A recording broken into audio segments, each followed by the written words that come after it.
முக்கிய செய்திகள். வக்ஃப் திருத்த மசோதாவுக்கு குடியரசுத் தலைவர் திரௌபதி முர்மு ஒப்புதல். உச்சநீதிமன்றத்தில் வழக்கு தொடர தமிழ்நாடு வக்ஃப் வாரியம் முடிவு. பாம்பன் புதிய பாலத்தை இன்று திறந்து வைக்கிறார் மோடி. 99 தூண்களுடன் நாட்டின் முதல் செங்குத்து பாலமாக வடிவமைப்பு. இலங்கை சிறையில் இருந்து விடுவிக்கப்படாத தமிழ்நாட்டு மீனவர்கள். மோடியின் பயணம் ஏமாற்றம் அளிப்பதாக ராமேஸ்வரம் மீனவர்கள் குமுறல். உதகையில் பல்லாயிரக்கணக்கானோர் திரண்டு உற்சாக வரவேற்பு. 2 கிலோமீட்டர் தூரம் நடந்து சென்று கோரிக்கை மனுக்களை பெற்ற ஸ்டாலின். டெல்லியில் நீதிபதி வீட்டில் கட்டுக்கட்டாக பணம் சிக்கிய விவகாரம். அலகாபாத் உயர்நீதிமன்றத்தில் பதவியேற்ற யஷ்வந்த் வர்மாவுக்கு தொடரும் எதிர்ப்பு.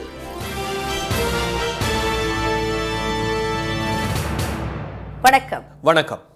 நாடாளுமன்றத்தால் நிறைவேற்றப்பட்ட வக்ஃப் மசோதாவுக்கு குடியரசுத் தலைவர் திருமதி திரௌபதி முர்மு ஒப்புதல் அளித்துள்ளார். வக்ஃப் சொத்துக்களை நிர்வகிப்பது தொடர்பாக 1995ஆம் ஆண்டு கொண்டுவரப்பட்ட வக்ஃப் சட்டத்தில் மத்திய அரசு சில திருத்தங்களை செய்துள்ளது. இந்த திருத்த மசோதா நாடாளுமன்ற பட்ஜெட் கூட்டத்தொடரில் இரு அவைகளிலும் தாக்கல் செய்யப்பட்டு நிறைவேற்றப்பட்டது. இதைத் தொடர்ந்து குடியரசுத் தலைவர் ஒப்புதலுக்காக மசோதா அனுப்பி வைக்கப்பட்டது. இந்நிலையில் வக்ஃப் மசோதா 2025க்கு குடியரசுத் தலைவர் திருமதி திரௌபதி முர்மு நேற்றிரவு ஒப்புதல் வழங்கியுள்ளார். வக்ஃப் மசோதா நிறைவேற்றப்பட்டது இஸ்லாமிய மதத்தின் மீதும் அதன் நம்பிக்கைகள், ஷரியத், மத சுதந்திரம், கலாச்சாரம், மத நல்லிணக்கம் மற்றும் அரசியல் சாசனத்தின் அடிப்படை அமைப்பு மீது நடத்தப்பட்ட மிகப்பெரிய தாக்குதல் என்று அகில இந்திய முஸ்லிம் தனிநபர் சட்ட வாரியம் தெரிவித்துள்ளது. பாஜகவின் மத அரசியலுக்கு சில கட்சிகள் துணை போனதன் மூலம் அவற்றின் மத சார்பின்மை வேஷம் கலைந்து விட்டதாக அந்த அமைப்பு விமர்சித்துள்ளது. வக்ஃப் சட்டத்தை திரும்ப பெற வலியுறுத்தி நாடு முழுவதும் ஆர்ப்பாட்டங்கள் நடத்தப்படும் என்றும் அந்த அமைப்பு அறிவித்துள்ளது. இந்நிலையில் சென்னையில் செய்தியாளர்களிடம் பேசிய முஸ்லிம் லீக் கட்சி எம்பியும் தமிழ்நாடு வக்ஃப் வாரிய தலைவருமான திரு நவாஸ் கனி வக்ஃப் வாரிய சட்டத்தை எதிர்த்து உச்சநீதிமன்றத்தில் வழக்கு தொடர உள்ளதாக தெரிவித்தார். இந்த சொத்துக்களை கபலீகரம் செய்ய வேண்டும் என்பதற்காக இந்த சட்ட திருத்தத்தை கொண்டு வந்திருக்கின்றார்கள். இது எங்களுக்கு மிகப்பெரிய பாதிப்பு. இந்த வக்ஃபுகளை முன்னேற்றப்படுத்துவதற்காக எந்த சட்ட திருத்தத்தையும் இவர்கள் கொண்டு வரவில்லை. எங்களுடைய சொத்துக்கள் என்று நாங்கள் தெரிய வந்து வழக்கு தொடர முடியாத ஒரு நிலை இருக்கின்றது.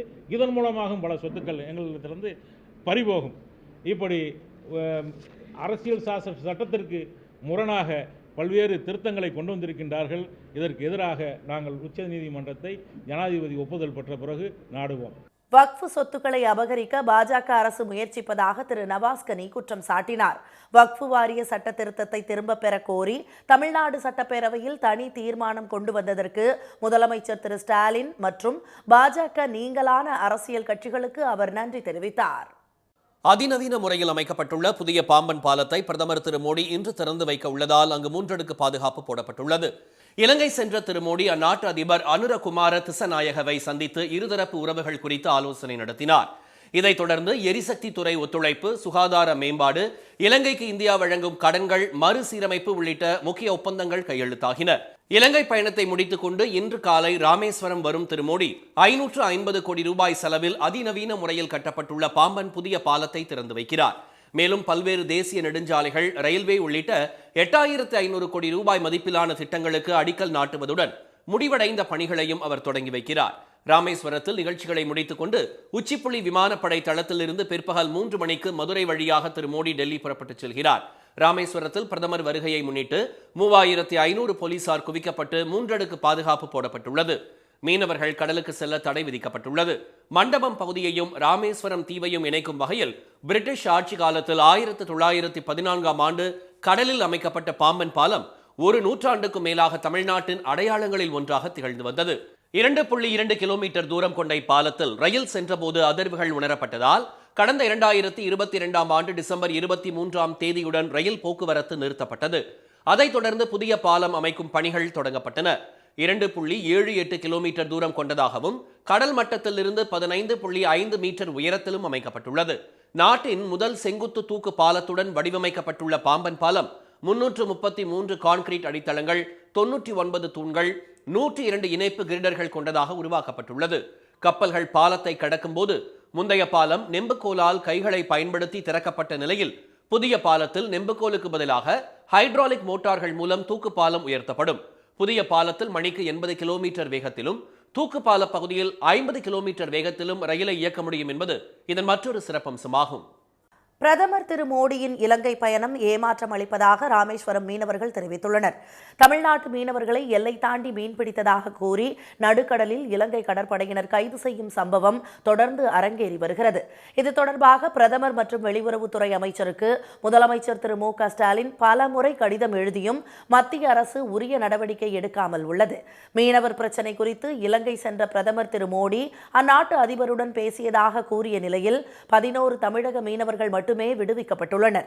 ஆனால் திரு மோடியின் இலங்கை பயணத்தின் போது அங்கு சிறையில் உள்ள தமிழ்நாட்டு மீனவர்கள் அனைவரும் விடுவிக்கப்படுவர் என மத்திய அரசு தரப்பில் உறுதியளிக்கப்பட்டதாகவும் ஆனால் அவ்வாறு நடைபெறாதது ஏமாற்றமளிப்பதாகவும் மீனவர்கள் தெரிவித்தனர். சமீபத்தில் கூட நாங்கள் மாண்புமிகு வெளியுறவுத்துறை அமைச்சர் அவர்களை 2 முறை சந்திச்சிருக்கிறோம். மாண்புமிகு மத்திய மீன்வளத்துறை அமைச்சரையும் சந்திச்சு எங்களுடைய கோரிக்கைகளை நாங்கள் சொல்லியிருக்கிறோம். மாண்புமிகு பாரத பிரதமர் அவர்கள் இலங்கை போகும்போது கண்டிப்பாக மீனவர்கள் படகுகள் விடுவிக்கப்படும் உறுதியளிச்சாங்க. ஆனா இன்றைக்கு நடக்கிறதோ வேறையா இருக்கு. தமிழ்நாட்டு மீனவர்களை உடனடியாக விடுவிப்பது, அவர்களின் படகுகளை திருப்பி தருவது பற்றி மனிதாபிமான அடிப்படையில் அணுக முடிவு செய்திருப்பதாக திரு மோடியும் இலங்கை அதிபர் அனுர திசநாயக்கவும் கூறியிருந்த நிலையில் சிறைபிடிக்கப்பட்ட மீனவர்களின் விடுதலை கேள்விக்குறியாக தொடர்வது ராமேஸ்வரம் மீனவர்களை கவலையடைய வைத்துள்ளது. எனவே அடுத்த கட்ட நடவடிக்கை குறித்து இன்று அல்லது நாளை முடிவு செய்யப்படும் என்று அவர்கள் தெரிவித்துள்ளனர். நீலகிரி மாவட்டம் சென்ற முதலமைச்சர் திரு மு க ஸ்டாலின் சுமார் 2 கிலோமீட்டர் தூரம் திரண்டு நின்று வரவேற்ற பொதுமக்களிடையே நடந்து சென்று கோரிக்கை மனுக்களை பெற்றார். உதகையில் பல்வேறு நிகழ்ச்சிகளில் பங்கேற்பதற்காக மேட்டுப்பாளையத்திலிருந்து கோத்தகிரி சென்றவர் குஞ்சப்பனை என்ற இடத்தில் கடந்த மாதம் மண் சரிவு ஏற்பட்ட இடத்தில் நடந்து வரும் தளத்தை திடப்படுத்தும் பணிகளை ஆய்வு செய்தார். பின்னர் கோத்தகிரி வழியாக உதகை சென்ற முதலமைச்சருக்கு வழிநெடுகிலும் பொதுமக்கள் திரண்டு நின்று உற்சாக வரவேற்பளித்தனர். குஞ்சப்பனை, அரவேணு, கோத்தகிரி பகுதிகளில் சுமார் 2 கிலோமீட்டர் தூரத்துக்கு சாலையின் இருபுறமும் மழையையும் பொருட்படுத்தாமல் ஏராளமானோர் நிற்பதை கண்ட திரு ஸ்டாலின் வாகனத்தில் இருந்து இறங்கி நடந்து சென்று அவர்கள் வரவேற்பை ஏற்றுக்கொண்டார். அவரை ரோஜா மலர் கொடுத்து வரவேற்ற பழங்குடியின பெண்களும் குழந்தைகளும் செல்ஃபி எடுத்து மகிழ்ந்தனர். கூட்டத்தை கட்டுப்படுத்த முடியாமல் போலீசார் திணறிய நிலையில் காவல்துறையினரின் தடுப்பையும் மீறி மக்கள் முதலமைச்சர் பின்னால் அணிவகுத்தனர். உதகை சென்ற திரு ஸ்டாலினுக்கு சேரிங் கிராஸ் பகுதியிலும் உற்சாக வரவேற்பளிக்கப்பட்டது. அதைத் தொடர்ந்து பிங்கர்போஸ்ட் பகுதியில் முக்கிய பிரமுகர்களை சந்தித்த முதலமைச்சர் உதகை நட்சத்திர விடுதியில் நீலகிரி மாவட்ட திமுகவினரை சந்தித்தார். இரவு அரசினர் விடுதியில் தங்கிய திரு ஸ்டாலின் இன்று காலை 10 மணிக்கு உதகை அரசு மருத்துவக் கல்லூரி மருத்துவமனையை திறந்து வைக்கிறார். இந்தியாவில் சிம்லாவிற்கு அடுத்து மலை பிரதேசத்தில் அமைந்த 2வது அரசு மருத்துவக் கல்லூரி மருத்துவமனையான உதகை மருத்துவக் கல்லூரி மருத்துவமனை 40 ஏக்கர் பரப்பளவில் 3,20,000 சதுரடியில் பிரம்மாண்டமாக கட்டப்பட்டுள்ளது. 700 படுக்கைகளுடன் செயல்படும் இங்கு நீலகிரி மாவட்டத்தில் உள்ள தோடர், கோத்தர், இருளர், பளியர், குறும்பர், காட்டு நாயக்கர் ஆகிய 6 வகை பழங்குடியின மக்களின் கோரிக்கையை ஏற்று அவர்களுக்கென 50 படுக்கைகளுடன் பிரத்யேக வார்டும் அமைக்கப்பட்டுள்ளது. அதைத் தொடர்ந்து உதகை கலைக்கல்லூரி மருத்துவமனையில் நடைபெறும் விழாவில் நலத்திட்ட உதவிகளை வழங்கும் திரு ஸ்டாலின் புதிய வளர்ச்சி திட்டங்களுக்கு அடிக்கல் நாட்டி முடிவுற்ற பணிகளை தொடங்கி வைக்கிறார். நீலகிரி மாவட்டத்தில் ஏற்படும் போக்குவரத்து நெரிசலை குறைக்கும் விதமாக காட்டேரி முதல் உதகை வரை அமைக்கப்பட்டுள்ள 3வது மாற்று பாதையையும் மக்கள் பயன்பாட்டுக்கு அவர் இன்று தொடங்கி வைக்கிறார்.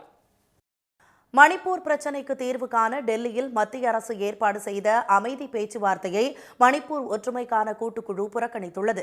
மணிப்பூரில் குக்கி மற்றும் மெய்தி சமூகத்தினரிடையே ஏற்பட்ட மோதலில் 250க்கும் மேற்பட்டோர் உயிரிழந்தனர். ஆயிரக்கணக்கானோர் மணிப்பூரை விட்டு வெளியேறி சொந்த நாட்டிலேயே அகதிகளாக வசிக்கும் அவல நிலை ஏற்பட்டுள்ளது. இனக்கலவரத்தை தூண்டும் வகையில் முதலமைச்சர் திரு பைரன் சிங் பேசிய ஆடியோ வெளியானதை தொடர்ந்து கடந்த பிப்ரவரி மாதம் அவர் பதவி விலகினார். இதையடுத்து மணிப்பூரில் குடியரசுத் தலைவர் ஆட்சி அமல்படுத்தப்பட்டுள்ளது. இந்நிலையில் அங்கு மீண்டும் அமைதியை ஏற்படுத்த மத்திய உள்துறை அமைச்சகம் சார்பில் டெல்லியில் நேற்று பேச்சுவார்த்தை நடைபெற்றது. இதில் 6 பேர் கொண்ட மெய்தி குழுவும் 9 பேர் அடங்கிய குக்கி குழுவும் பங்கேற்றன. மத்திய அரசு சார்பில் உளவுத்துறை முன்னாள் சிறப்பு இயக்குனர் திரு AK மிஸ்ரா கலந்து கொண்டார்.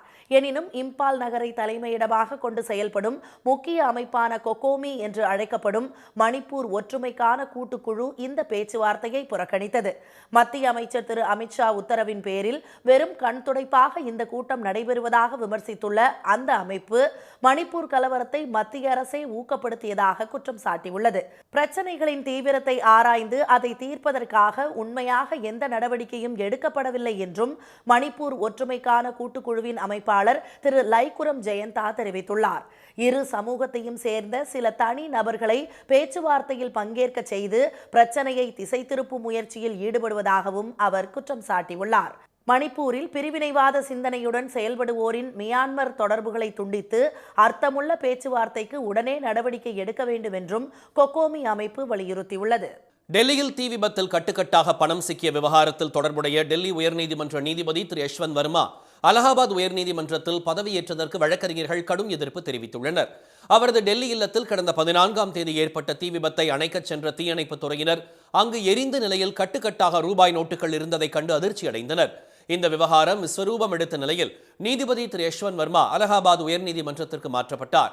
ஆனால் அதற்கு அலகாபாத் உயர்நீதிமன்ற வழக்கறிஞர்கள் சங்கம் கடும் எதிர்ப்பு தெரிவித்ததுடன் அலகாபாத் உயர்நீதிமன்றம் ஒன்றும் குப்பை தொட்டி அல்ல என்று கூறியிருந்தது. இந்நிலையில் நீதிபதி திரு யஷ்வந்த் வர்மா அலகாபாத் உயர்நீதிமன்றத்தில் நேற்று பதவியேற்றுக் கொண்டார். ஆனால் அவரது பதவியேற்பு நிகழ்ச்சி குறித்து தங்களுக்கு தெரிவிக்கப்படாமல் நடத்தப்பட்டதாக வழக்கறிஞர்கள் சங்க தலைவர் திரு விக்ரந்த் பாண்டே குற்றம் சாட்டியுள்ளார். இதையடுத்து கட்டுக்கட்டாக சிக்கிய பணம் தொடர்பாக நடைபெற்று வரும் விசாரணை குழு அறிக்கை தாக்கல் செய்யப்படும் வரை திரு யஷ்வந்த் வர்மா எந்த வழக்கையும் விசாரிக்க மாட்டார் என்றும் அவருக்கு நீதிமன்ற பணிகள் ஒதுக்கப்படாது என்றும் தெரிவிக்கப்பட்டுள்ளது. ஸ்ரீ கோகுலம் சிட் ஃபைனான்ஸ் நிறுவனம் மூலம் சந்தா என்ற பெயரில் வெளிநாட்டிலிருந்து பணம் பெற்றதில் அந்நிய செலாவணி மோசடி நடந்திருப்பதாக அமலாக்கத்துறை குற்றம் சாட்டியுள்ளது. வலதுசாரி அமைப்புகளால் கடுமையாக எதிர்க்கப்பட்ட எம்புரான் திரைப்படத்தின் தயாரிப்பாளரும் ஸ்ரீ கோகுலம் சிட் ஃபைனான்ஸ் என்ற பிரபல நிதி நிறுவனத்தின் அதிபருமான கோகுலம் கோபாலன் தொடர்புடைய இடங்களில் கடந்த வெள்ளிக்கிழமை அமலாக்கத்துறை சோதனை நடத்தியது. சென்னை கோடம்பாக்கம், நீலாங்கரை, கொச்சி, கோழிக்கோடு ஆகிய இடங்களில் நடத்திய சோதனையில் அந்நிய செலாவணி மேலாண்மை சட்டத்தை மீறி வெளிநாட்டு பரிவர்த்தனையில் ஈடுபட்டது கண்டுபிடிக்கப்பட்டுள்ளதாகவும் அதற்கான ஆவணங்கள் பறிமுதல் செய்யப்பட்டுள்ளதாகவும் அமலாக்கத்துறை தெரிவித்துள்ளது. அந்நிய செலாவணி மேலாண்மை விதிமுறையை மீறி இந்தியாவுக்கு வெளியே வசிக்கும் நபர்களிடமிருந்து 371 கோடி ரூபாய் ரொக்கமாகவும் 220 கோடி ரூபாய் காசோலையாகவும் ஸ்ரீ கோகுலம் சிட் ஃபைனான்ஸ் நிறுவனம் வசூலித்தது தெரிய வந்துள்ளதாக அமலாக்கத்துறை கூறியுள்ளது. மேலும் இந்தியாவுக்கு வெளியே வசிக்கும் நபர்களுக்கு கணிசமான தொகை ரொக்கமாக செலுத்தப்பட்டுள்ளதாகவும் தெரிவித்துள்ள அமலாக்கத்துறை இது தொடர்பாக வழக்கு பதிவு செய்து விசாரணையை தொடங்கியுள்ளது. இனி வருவது செய்தி துளிகள். திருப்பதி லட்டுக்காக பக்தர்களை நீண்ட நேரம் காக்க வைக்கக்கூடாது என அதிகாரிகளுக்கு தேவஸ்தான நிர்வாகம் உத்தரவிட்டுள்ளது. பக்தர்களிடமிருந்து பெறப்பட்ட ஆலோசனைகள் மற்றும் புகார்கள் குறித்து திருமலையில் உள்ள அன்னமையா பவனில் ஆலோசனை நடத்திய செயல் அலுவலர் திரு ஷியாமலா ராவ் எக்காரணம் கொண்டும் எந்த இடத்திலும் பக்தர்கள் நீண்ட நேரம் காத்திருப்பதை தவிர்க்கும் வகையில் ஏற்பாடுகளை செய்ய அறிவுறுத்தினார். 500 ரூபாய் நோட்டுகள் புதிதாக அச்சடிக்கப்பட்டு விரைவில் பயன்பாட்டுக்கு வரும் என்று ரிசர்வ் வங்கி அறிவித்துள்ளது. ஏற்கனவே புழக்கத்தில் உள்ள 10 ரூபாய் மற்றும் 500 ரூபாய் நோட்டுகள் செல்லுபடியாகும் என்றும் ரிசர்வ் வங்கி விளக்கமளித்துள்ளது. 13 வயதுக்கு உட்பட்ட குழந்தைகள் சமூக ஊடகத்தை பயன்படுத்துவதற்கு தடை விதிக்க கோரும் மனுவை விசாரிக்க உச்சநீதிமன்றம் மறுத்துவிட்டது. இது தொடர்பாக மோகினி பிரியா என்ற வழக்கறிஞர் தாக்கல் செய்த மனுவை நிராகரித்த நீதிபதிகள் திரு PR கவாய், திரு அகஸ்டின் ஜார்ஜ் ஆகியோர் இது மத்திய அரசின் கொள்கை தொடர்பான விவகாரம் என்பதால் அரசிடம் முறையிடுமாறு அறிவுறுத்தினர். ஒரே நாடு ஒரே தேர்தலுக்கான நடைமுறைகள் வரும் 2029ஆம் ஆண்டு நடைபெறும் மக்களவைத் தேர்தலுக்கு பின்னரே தொடங்கும் என நிதியமைச்சர் திருமதி நிர்மலா சீதாராமன் தெரிவித்துள்ளார். காட்டாங்குளத்தூரில் உள்ள தனியார் பல்கலைக்கழகத்தில் நடைபெற்ற கருத்தரங்கில் பங்கேற்று பேசிய அவர், ஒரே நாடு ஒரே தேர்தல் என்பது உள்ளாட்சி தேர்தலை உள்ளடக்கியது அல்ல என்றும் மக்களவை மற்றும் மாநில சட்டப்பேரவைகளை உள்ளடக்கியது மட்டுமே என்றும் விளக்கமளித்தார். கோடை விடுமுறைக்கு வெளியூர் செல்ல ஆன்லைனில் முன்பதிவு செய்யும் 75 பயணிகளுக்கு சிறப்பு பரிசுகள் வழங்கப்படும் என தமிழ்நாடு அரசு போக்குவரத்து கழகம் அறிவித்துள்ளது.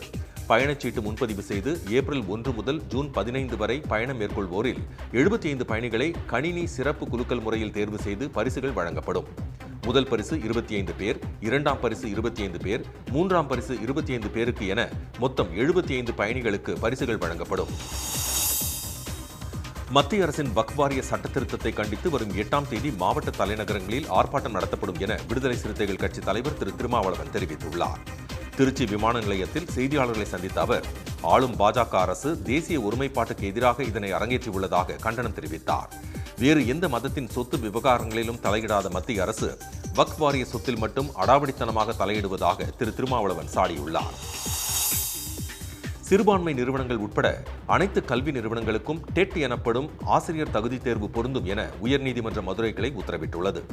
மேலூர் அருகே சிறுபான்மையினர் அரசு உதவி பெறும் பள்ளியில் பட்டதாரி ஆசிரியர் பணிக்கு விண்ணப்பித்த பஷீர் என்பவர் ஆசிரியர் தகுதித் தேர்வில் கட்டாயம் தேர்ச்சி பெற்றிருக்க வேண்டும் என்ற முதன்மை கல்வி அலுவலரின் உத்தரவை ரத்து செய்து தனக்கு பணி வழங்க கோரி மனு தாக்கல் செய்திருந்தார். அதை ஏற்று தனி நீதிபதி பிறப்பித்த உத்தரவுக்கு எதிரான மேல்முறையீட்டு வழக்கை விசாரித்த நீதிபதிகள் சிறுபான்மை கல்வி நிறுவனங்களில் நியமிக்கப்படும் ஆசிரியர்களுக்கு குறைந்தபட்ச கல்வி தகுதியை நிர்ணயிக்க அரசுக்கு அதிகாரம் உள்ளது என்று தீர்ப்பளித்தனர். நீட் தேர்வை ரத்து செய்யவும் மாணவர்கள் தற்கொலையை தடுக்கவும் என்ன திட்டம் வைத்திருக்கிறது என்பதை தமிழக அரசு அறிவிக்க வேண்டும் என பாமக நிறுவனர் மருத்துவர் ராமதாஸ் வலியுறுத்தியுள்ளார். அவர் விடுத்துள்ள அறிக்கையில் நீட் தேர்வுக்காக நடத்தப்பட்ட சட்ட போராட்டங்களும் சட்டம் இயற்றும் முயற்சிகளும் தோல்வியடைந்துவிட்ட நிலையில் அடுத்து தமிழக அரசு என்ன செய்ய போகிறது என்பதை பொதுமக்கள் தெரிந்து கொள்வது அவசியம் என கூறியுள்ளார். தென்னை மரங்களில் வேளாண் துறை பரிந்துரைக்காத மருந்துகளை வேர் மூலம் செலுத்த வேண்டாம் என விவசாயிகளுக்கு அதிகாரிகள் அறிவுறுத்தியுள்ளனர். பொள்ளாச்சி பகுதியில் வெள்ளை ஈ தாக்குதலால் தென்னை மரங்கள் பாதிப்புக்காளான நிலையில் தென்னை பாதுகாப்பு குறித்து விவசாயிகளுக்கு செய்முறை விளக்கம் அளித்த அவர்கள் தென்னை மரங்களின் வேர்களில் வேளாண் துறை சார்பில் பரிந்துரைக்கப்படாத எந்த மருந்தையும் செலுத்த வேண்டாம் என கூறினர். ஏற்காட்டு பிரதான சாலைகளில் சர்வ சாதாரணமாக நடமாடும் காட்டெருமைகளால் பொதுமக்கள் அச்சமடைந்துள்ளனர். ஏற்காடு லேடி சீட் பகுதியில் காட்டெருமை ஒன்று பிரதான சாலையில் உலா வந்ததை கண்ட பொதுமக்களும் வாகன ஓட்டிகளும் பாதுகாப்புக்காக அருகில் இருந்த கடைக்குள் புகுந்தனர். அந்த காட்டெருமை அருகில் உள்ள காஃபி எஸ்டேட்டுக்குள் சென்ற பிறகே அவர்கள் நிம்மதியடைந்தனர். IPL கிரிக்கெட் போட்டியில் டெல்லி ராஜஸ்தான் அணிகள் வெற்றி பெற்றன. சென்னையில் நேற்று நடைபெற்ற போட்டியில் டாஸ் வென்ற டெல்லி அணி முதலில் பேட்டிங் செய்தது. தொடக்க வீரர் ஜாக் பிரேஷர் ரன் எதுவும் எடுக்காமல் ஆட்டமிழந்தார். எனினும் பொறுப்புடன் விளையாடிய KL ராகுல் 77 ரன்களும் அபிஷேக் போரல் 33 ரன்களும் அதிரடியாக 12 பந்துகளில் ஸ்டப்ஸ் 24 ரன்களும் எடுத்தனர். இதையடுத்து டெல்லி அணி 20 ஓவர் முடிவில் 6 விக்கெட்டுகள் இழப்பிற்கு 183 ரன்கள் எடுத்தது. அடுத்து ஆடிய சென்னை அணியில் விஜய் சங்கர் மட்டும் ஓரளவுக்கு தாக்குப்பிடித்து 69 ரன்கள் எடுத்தார். மற்ற வீரர்கள் வெற்றி பெற வேண்டும் என்ற எண்ணமே இல்லாமல் ஆடியதால் 20 ஓவர் முடிவில் சென்னை அணி 5 விக்கெட்டுகள் இழப்பிற்கு 158 ரன்கள் மட்டுமே எடுத்தது. இதையடுத்து 25 ரன்கள் வித்தியாசத்தில் டெல்லி அணி அபார வெற்றி பெற்றது. மொஹாலியில் நடைபெற்ற மற்றொரு போட்டியில் பஞ்சாப் ராஜஸ்தான் அணிகள் பலப்பரீட்சை நடத்தின. முதலில் ஆடிய ராஜஸ்தான் அணி ஜெய்ஸ்வால், சஞ்சு சாம்சன், ரியான் பராக் அதிரடி ஆட்டத்தால் 4 விக்கெட்டுகள் இழப்பிற்கு 205 ரன்கள் எடுத்தது. கடின இலக்கை நோக்கி அடுத்து ஆடிய பஞ்சாப் அணியில் வதேரா 62 ரன்கள் எடுக்க மற்றவர்கள் சொற்ப ரன்களில் ஆட்டமிழந்தனர். இதையடுத்து அந்த அணி 20 ஓவர் முடிவில் 9 விக்கெட்டுகள் இழப்பிற்கு 155 ரன்கள் மட்டுமே எடுத்தது. இதையடுத்து 50 ரன்கள் வித்தியாசத்தில் ராஜஸ்தான் அபார வெற்றி பெற்றது. தமிழ்நாடு, புதுச்சேரி மற்றும் காரைக்கால் பகுதிகளில் இன்று பலத்த காற்றுடன் மழை பெய்யக்கூடும் என சென்னை வானிலை ஆய்வு மையம் தெரிவித்துள்ளது. வெயிலின் தாக்கம் தொடர்ந்து அதிகரித்து வரும் நிலையில் தமிழ்நாட்டின் பல்வேறு பகுதிகளில் அவ்வப்போது கோடை மழை பெய்து வருகிறது.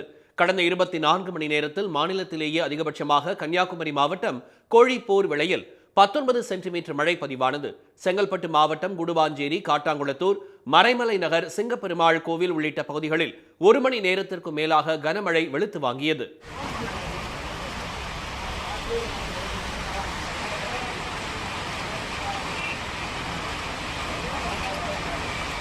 மதுரையில் ஆரப்பாளையம், தல்லாக்குளம், பெரியார் பேருந்து நிலைய பகுதிகளில் நேற்றிரவு மழை பெய்ததில் சாலைகளில் தண்ணீர் பெருக்கெடுத்து ஓடியது.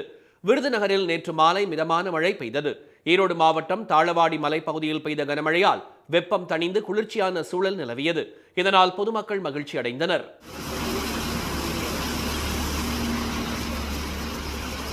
கோவையில் பீளமேடு, காந்திபுரம், விமான நிலையம் உள்ளிட்ட பகுதிகளில் மிதமான மழை பெய்தது.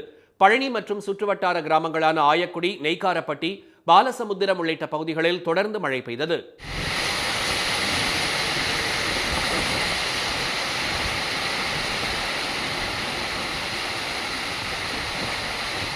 மலையோர கிராமங்களில் பெய்து வரும் தொடர் மழை காரணமாக திருப்பரப்பு அருவியில் தண்ணீர் ஆர்ப்பரித்து கொட்டுகிறது. இதனால் அருவியில் சுற்றுலா பயணிகள் குளிக்க தடை விதிக்கப்பட்டுள்ளது. இதனிடையே தென்னிந்திய பகுதிகளின் மேல் வளிமண்டல கீழடுக்கு சுழற்சி நிலவுவதால் தமிழ்நாடு, புதுச்சேரி மற்றும் காரைக்கால் பகுதிகளில் இன்று இடி, மின்னல் மற்றும் பலத்த காற்றுடன் மழை பெய்யும் என வானிலை மையம் தெரிவித்துள்ளது. கோவை, நீலகிரி, தேனி, திண்டுக்கல், தென்காசி மாவட்டங்களில் கனமழை பெய்யும் என்றும் தெரிவிக்கப்பட்டுள்ளது. சென்னையில் வானம் மேகமூட்டத்துடன் காணப்படும் என்றும் ஓரிரு இடங்களில் லேசான மழை பெய்யும் என்றும் வானிலை மையம் தெரிவித்துள்ளது. மீண்டும் முக்கிய செய்திகள். நாடாளுமன்றத்தால் நிறைவேற்றப்பட்ட வக்ஃபு மசோதாவுக்கு குடியரசுத் தலைவர் திரௌபதி முர்மு ஒப்புதல் அளித்துள்ளார். புதிய பாம்பன் பாலத்தை பிரதமர் மோடி இன்று திறந்து வைக்க உள்ளதால் ராமேஸ்வரத்தில் 3 அடுக்கு பாதுகாப்பு போடப்பட்டுள்ளது. பிரதமர் மோடியின் இலங்கை பயணம் ஏமாற்றம் அளிப்பதாக ராமேஸ்வரம் மீனவர்கள் தெரிவித்துள்ளனர். இத்துடன் இந்த செய்திகள் நிறைவடைந்தன. மீண்டும் சன் டிவியில் செய்திகள் மாலை 6 மணிக்கு. செய்திகளை உடனுக்குடன் தெரிந்து கொள்ள QR கோடை ஸ்கேன் செய்து சன் நியூஸ் வாட்ஸ்அப் சேனலில் இணைந்திருங்கள். வணக்கம். உடனுக்குடன் செய்திகளை தெரிந்து கொள்ள சன் நியூஸ் பெல் ஐகானை கிளிக் பண்ணுங்க.